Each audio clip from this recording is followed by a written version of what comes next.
नहीं चाहते हैं। अब पहचान का संकट नहीं है। अगर सामने वाला व्यक्ति 10 कदम दूर है, आपने कह दिया कि भाई मैं गाजीपुर से आया हूं, मैं उत्तर प्रदेश से आया हूं, मैं काशी से आया हूं, वह 10 कदम आगे आकर के आपसे गले मिलने के लिए उतावला दिखाई देता है। यह है नए भारत का नया उत्तर प्रदेश। जिन्होंने पहचान का संकट खड़ा किया था, जिन्होंने युवाओं के रोजगार पर डकैती डाली थी, जिन्होंने अन्नदाता किसानों की खुशहाली को छीनने का कार्य किया था, जिन्होंने बेटी और व्यापारी के सामने सुरक्षा का संकट खड़ा किया था, जिन्होंने विकास के कार्यों को अपने कार्यकर्ताओं के हवाले लूट खसोट करने की पूरी खुली छूट दे रखी थी, आज वे लोग हमें आईना दिखाने का काम कर रहे हैं। आज वे हमें बोलते हैं, आज वे तमाम प्रकार के उपदेश देते हुए उपदेशक बने हुए हैं। बहनों और भाइयों, अगर समाजवादी पार्टी के पाप का पर्दा उठाना शुरू कर देंगे तो ये कहीं मुंह दिखाने लायक नहीं बचेंगे। ये जो पूर्वांचल एक्सप्रेसवे बना है ना, अकेले पूर्वांचल एक्सप्रेसवे में एक्सप्रेसवे नहीं बनी, लेकिन 1 इंच का काम नहीं हुआ, लेकिन इन्होंने 3000 करोड़ रुपए का वारा न्यारा कर दिया था इस समाजवादी पार्टी के लोगों ने। बहनों और भाइयों, जब हम लोग आए, मैं बहुत चक था देख करके। हमने कैंसिल किया, कैंसिल करने के बाद फिर जमीन अधिग्रहण की, अलाइनमेंट करते हुए, तय करते हुए कहां से जाना है, और फिर इसको आगे बढ़ाने का काम किया, तब जाकर के आज पूर्वांचल एक्सप्रेसवे आपको प्राप्त हुआ है। बहनों और भाइयों, ऐसे ही इन्होंने और भी जगह पाप किए थे। युवाओं की नौकरी निकलती थी, युवाओं की नौकरी पे पहले से ही सेंधमारी शुरू हो जाती थी। चाचा भतीजे की जोड़ी निकल पड़ती थी वसूली के लिए। आज बहनों और भाइयों, ऐसा नहीं हो सकता। कोई पर्व और त्योहार होता था तो पर्व और त्योहार प्रारंभ होते ही उपद्रव शुरू हो जाते थे। उपद्रव, दंगे, कर्फ्यू, ये एक पहचान बन गई थी यूपी की। कोई निवेश नहीं होता था, और आज मुझे बताते हुए प्रसन्नता है, अब यूपी में नो कर्फ्यू, नो दंगा, यूपी में है सब चंगा। अब यूपी में सब चंगा है, कोई कर्फ्यू नहीं, उत्सव का माहौल है, उपद्रव नहीं। हमने तो पहले कहा था कि जो उपद्रव उत्सव को उपद्रव में बदलेगा, जो बेटी और व्यापारी की सुरक्षा में सेंध लगाएगा, जो युवाओं की नौकरी में सेंध लगाएगा, नोट करना 2 ही जगह होंगी, या जेल होगा या जहन्नुम होगा, तीसरी कोई जगह नहीं होगी। बहनों और भाइयों, हमारा युवा असीम ऊर्जा का केंद्र है, प्रतिभा का केंद्र है। उस युवा को प्लेटफॉर्म मिलना चाहिए। पिछले 12 वर्ष में प्रधानमंत्री मोदी जी के नेतृत्व में उन युवाओं को एक प्लेटफॉर्म मिला है। प्रधानमंत्री स्टार्टअप की योजनाएं, प्रधानमंत्री स्टैंड अप की योजनाएं, डिजिटल भारत की योजनाएं, एनईपी 2020 और अनेक ऐसी योजनाएं हैं। मिशन रोजगार के अंदर भी देश के अंदर लाखों नौजवानों को नौकरियां मिल रही हैं, और मुझे बताते हुए प्रसन्नता है, पिछले 9 वर्ष में 9 लाख से अधिक नौजवानों को सरकारी नौकरी अकेले उत्तर प्रदेश के अंदर प्राप्त हुई है। कोई सिफारिश नहीं, किसी प्रकार की कोई अव्यवस्था नहीं, हर नौजवान को उसकी योग्यता के अनुरूप नौकरी देने का काम भी हुआ है। अन्नदाता किसान के लिए फसल ऋण माफी का कार्यक्रम रहा हो या फिर उन अन्नदाता किसानों के लिए प्रधानमंत्री किसान सम्मान निधि का लाभ, ये बराबर देने का काम बिना भेदभाव के हर एक व्यक्ति को उपलब्ध करवाने का काम हो रहा है। कोई सोचता था इतनी बेहतरीन कनेक्टिविटी हो पाएगी? बहनों और भाइयों, इसके लिए तभी ये संभव हो पाता है जब आप अच्छे पैरोकार भेजेंगे। अच्छे पैरोकार तब होंगे जब बहनों और भाइयों अच्छे सांसद, अच्छे विधायक चुन करके भेजेंगे। जहां पर सांसद अवैध असले के लाइसेंस बनाने में व्यस्त हो, जहां पर सांसद विकास से कभी भी उनको विकास के कार्य के लिए फुर्सत ही ना हो, वहां पे तो भगवान ही मालिक है, भगवान ही भरोसे सब चल रहा है। बहनों और भाइयों, आज इसीलिए हम आपके बीच आए हैं आपसे कहने के लिए, आज जो 692 करोड़ रुपए की परियोजनाएं आपको दी जा रही हैं, यह तो एक झलक है। इससे भी बड़ी बड़ी परियोजनाएं आपके जनपद में चल रही हैं और उनको चलाने का कार्य आगे बढ़ रहा है। एक बेहतरीन कनेक्टिविटी गाजीपुर को उपलब्ध करवाने के लिए, क्योंकि ये कनेक्टिविटी केवल कनेक्टिविटी नहीं है, रोड कनेक्टिविटी नहीं है। बहनों और भाइयों, ये आपकी प्रगति को गति देने के लिए और उसको समृद्धि में बदलने के लिए किए जाने वाले डबल इंजन सरकार के प्रयासों का एक अभियान है। और उसी अभियान का हिस्सा बनाने के लिए आज मुझे इस जनपद में आने का अवसर प्राप्त हुआ है। मैं तो आप सबसे यही बात का आह्वान करूंगा, ये डबल इंजन सरकार के साथ चलिए। जिन लोगों ने पहचान का संकट खड़ा किया था, नौजवानों की नौकरी में डकैती डाली थी, अन्नदाता किसानों को आत्महत्या करने के लिए मजबूर किया था, गरीब के राशन को खा जाते थे, उन लोगों को मौका कभी मत देना।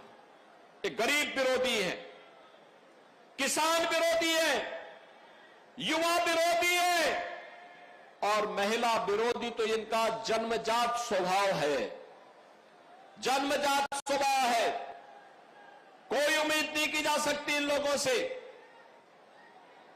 महिलाओं के बारे में तो इनके जो विचार हैं वह अत्यंत खतरनाक हैं, इतने खतरनाक हैं बहनों और भाइयों, ये बहुत ही खतरनाक है। और तभी तो कहावत चल पड़ी थी प्रदेश में कि देख सपाई बिटिया घबराई, यानी जिसको देख करके बिटिया अपने आप घबरा जाती हो, ऐसे समाजवादियों से तो आपको बच करके रहने की आवश्यकता है, गाजीपुर को बच करके रहने की आवश्यकता है।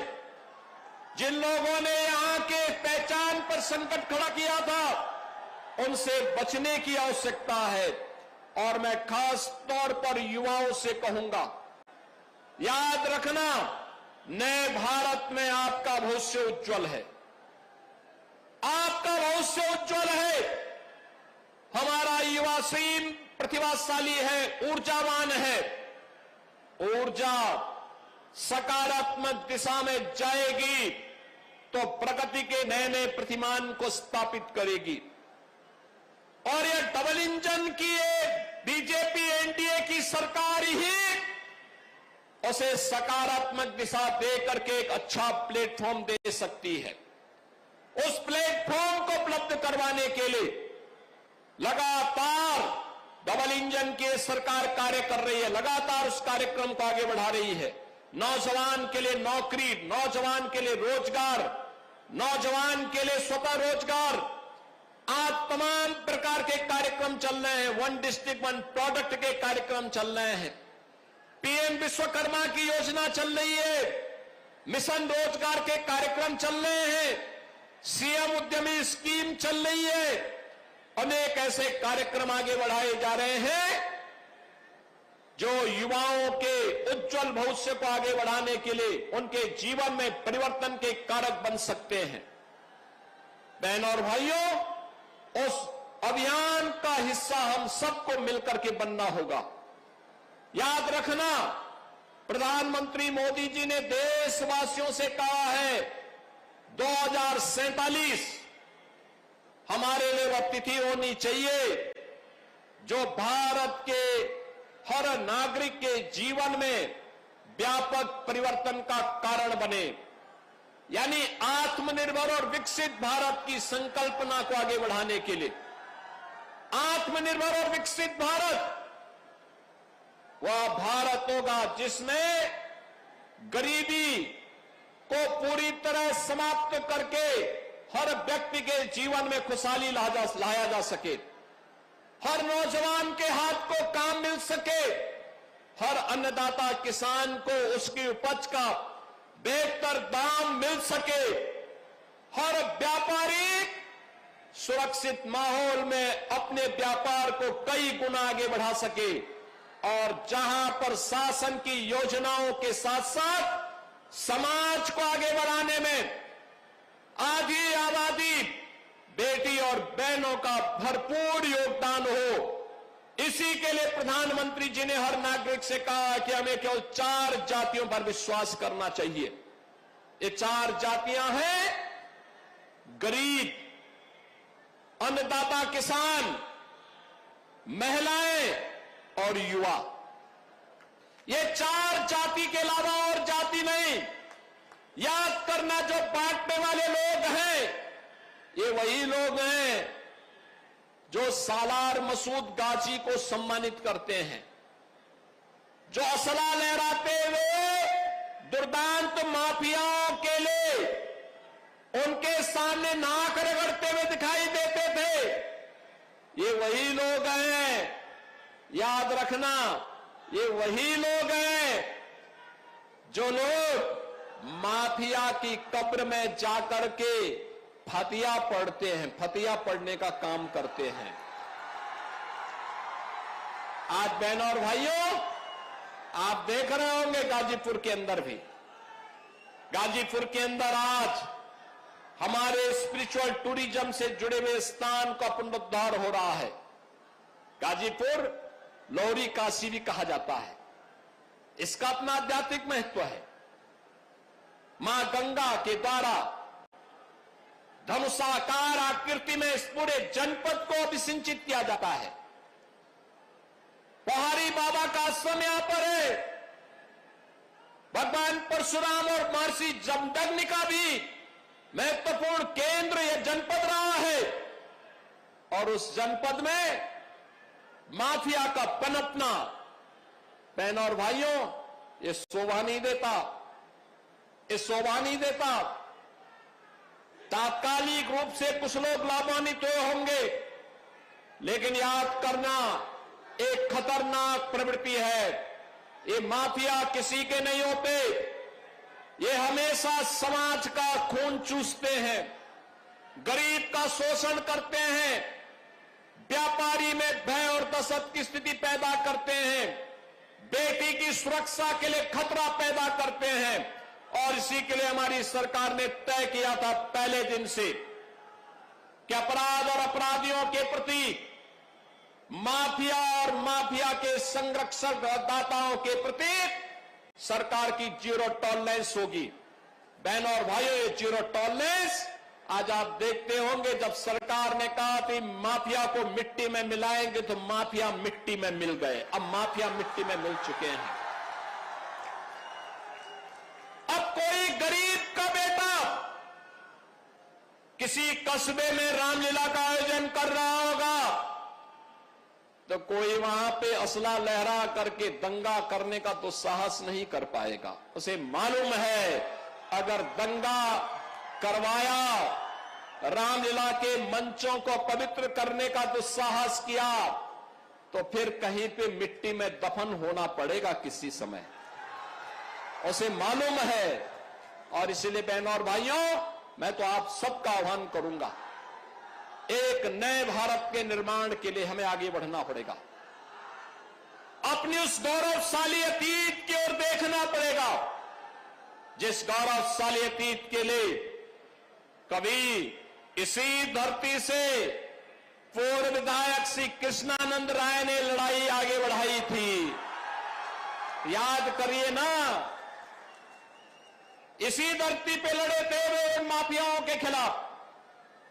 लेकिन सत्ता के संरक्षण में पल्ले माफियाओं ने किस निर्ममता और बर्बरता के साथ कृष्णानंद राय समेत यहां के 7 युवाओं की निर्मम हत्या कर दी थी।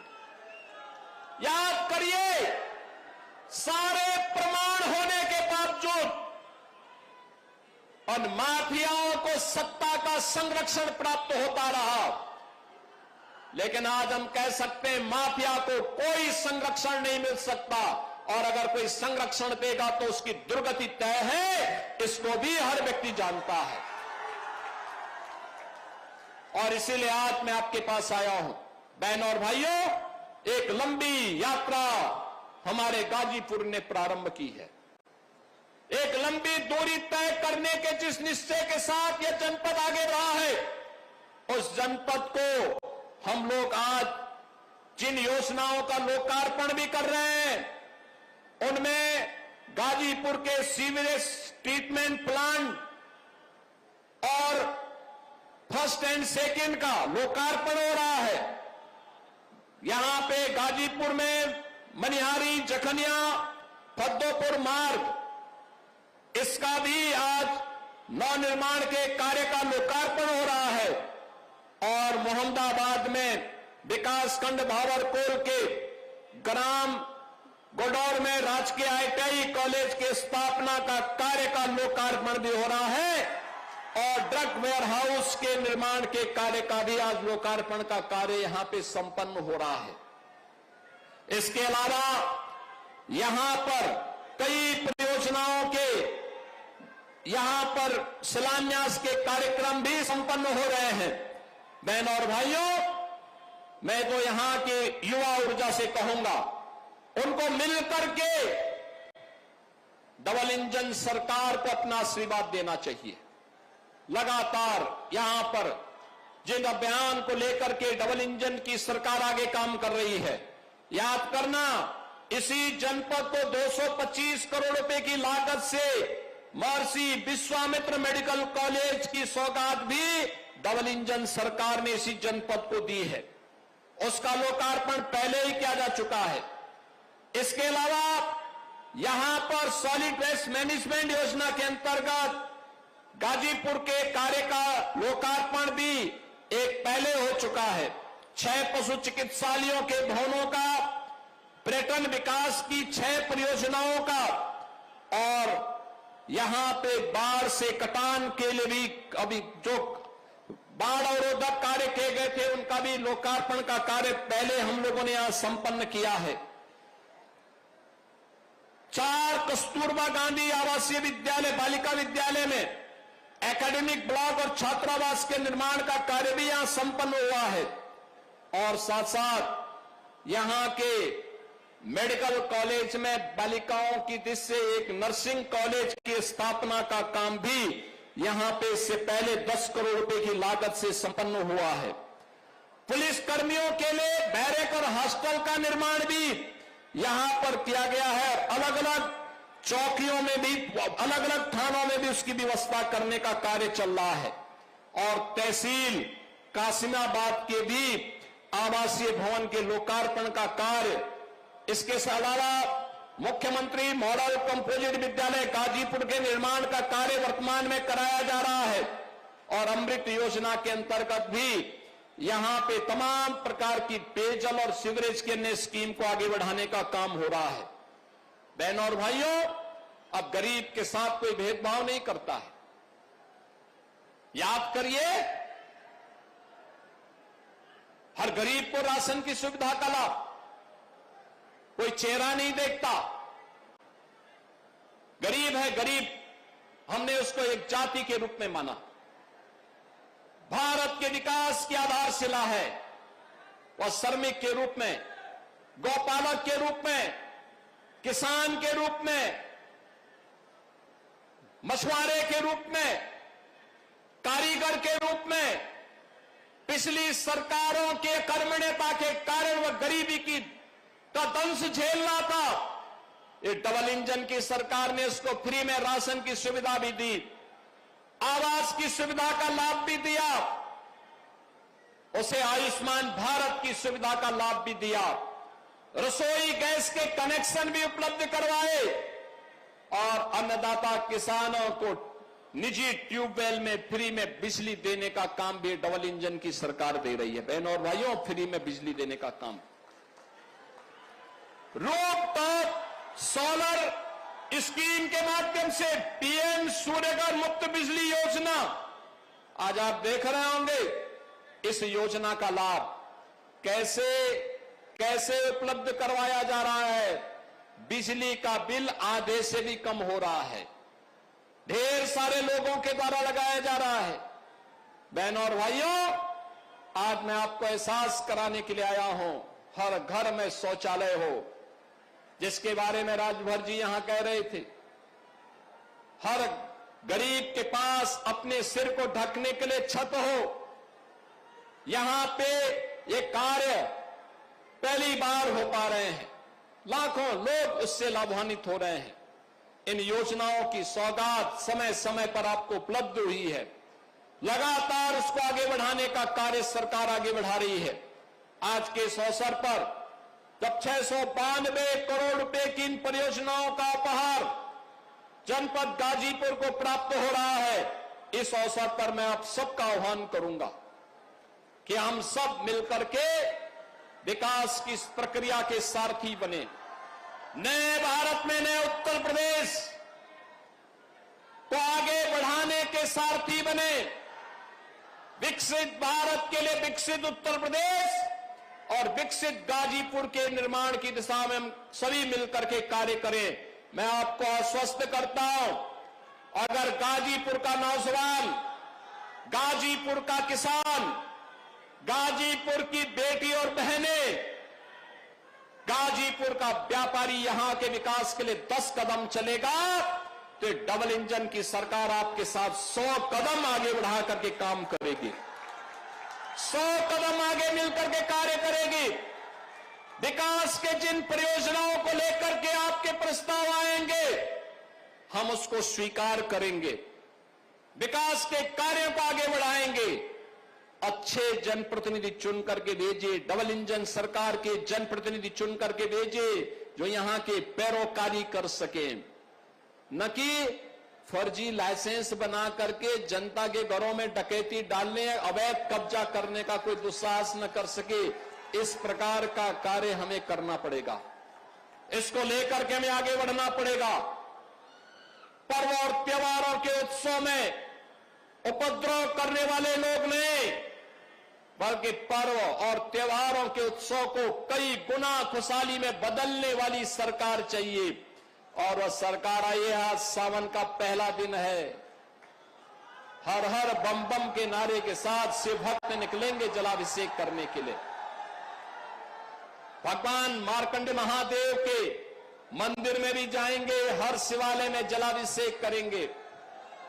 अपने लिए, अपने गांव और अपने नगर के लिए, अपने प्रदेश और अपने देश की खुशहाली के लिए देवादिदेव महादेव से प्रार्थना करिए, मिल करके आगे बढ़िए। मैं आपको इस बारे में आश्वस्त करता हूं, सुरक्षा, सुशासन इस डबल इंजन सरकार की पहचान है।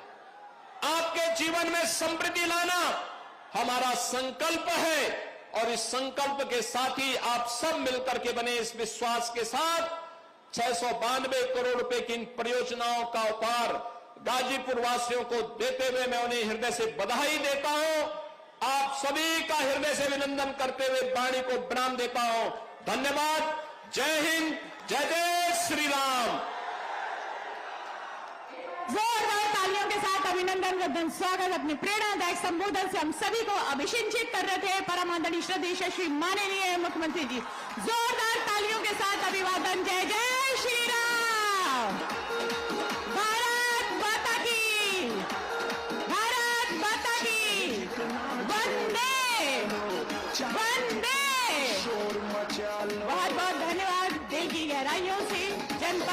क्षेत्र के सभी निवासियों की तरफ से अभिनंदन वंदन स्वागत करते हुए परमाता श्रद्धेय यशस्वी माननीय मुख्यमंत्री और हमारे सभी सम्मानित जनप्रतिनिधिगणों से कि अपने कर कमलों से उपहार स्वरूप एक छोटी सी भेंट देकर अभिनंदन वंदन स्वागत करते हुए परमाता श्रद्धेय यशस्वी माननीय मुख्यमंत्री जी का एक बार जोरदार तालियों के साथ स्वागत।